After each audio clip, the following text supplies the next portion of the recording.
বিসমিল্লাহির রহমানির রহিম। দেশে সামাজিক চরম অবক্ষয়। প্রত্যেক দেশের নিজস্ব কৃষ্টি কালচার থাকে, আমাদের দেশও তার ব্যতিক্রম নয়, যেটা মূলত ধর্মীয় অনুভূতি, শিক্ষা ও অর্থনীতির সাথে অঙ্গ প্রত্যঙ্গভাবে জড়িত। সামাজিক অবক্ষয় দিন দিন বৃদ্ধি পাচ্ছে, বিশেষ করে ধর্মীয় অনুভূতি প্র্যাকটিক্যাল পর্যায়ে নেই, শুধু থিওরিটিক্যাল বা লোক দেখানো ধর্মীয় আনুষ্ঠানিকতা কেবলমাত্র আমাদের সমাজে বিদ্যমান। ফ্যাসিবাদ সরকারের বিদায়ের পর বর্তমানে অবাধ স্বাধীনতা ও মুক্ত আলোচনা সমালোচনার অজুহাতে যে যার মতো চলছে, আন্দোলন করছে, পথঘাট অবরোধ করছে, মব সৃষ্টি করছে ও সেই সাথে একে অপরের মানহানি বা অপমান করছে ও গীবতের মতো গরীব কাজ করছে, যা ধর্মীয়ভাবে সম্পূর্ণ নিন্দনীয় একটি কাজ, যা যে কোনো ধর্মই গ্রহণযোগ্য নয়। এবার শিক্ষা। সবাই আমরা বলে থাকি শিক্ষা জাতির মেরুদণ্ড, কিন্তু বর্তমানে বাংলাদেশে জাতীয় শিক্ষা প্রাথমিক শিক্ষা থেকে বিশ্ববিদ্যালয় শিক্ষা পর্যন্ত কোথাও সত্য ও নীতি নৈতিকতার বালাই নেই। বিদেশি শিক্ষা অনুকরণে শিক্ষা মূল্যায়ন হচ্ছে, কিন্তু সৎ, ন্যায় ও কর্তব্যপরায়ণ মানুষ তৈরি হচ্ছে না।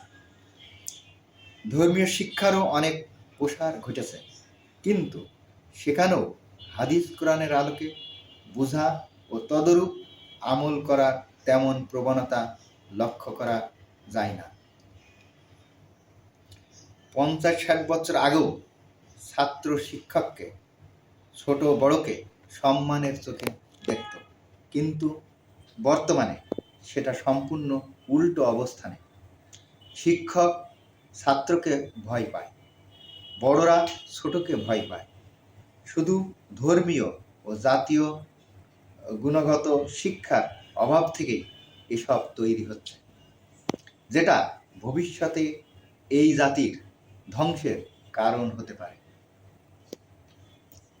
এবার অর্থনীতি।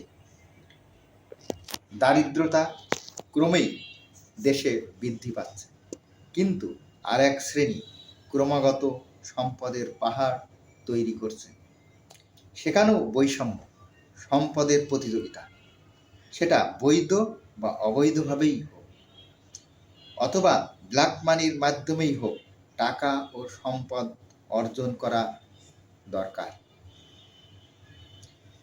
যার জন্য সমাজে ব্যাংক লুট, ঋণ খেলাপি, টাকা পাচার, চাঁদাবাজি, চুরি ডাকাতি ও বিভিন্ন অপরাধমূলক কাজ সংঘটিত হচ্ছে।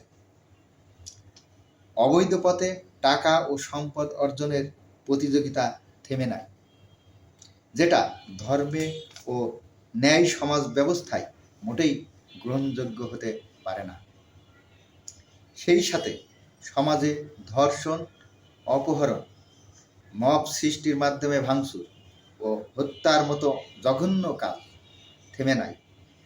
এগুলোই আমাদের রাজনৈতিক অস্থিতিশীলতা ও বর্তমান রাষ্ট্র ব্যবস্থাপনার নীতি নির্ধারকদের চরম ব্যর্থতাই প্রমাণ করে। আজ এ পর্যন্তই। আল্লাহ হাফেজ।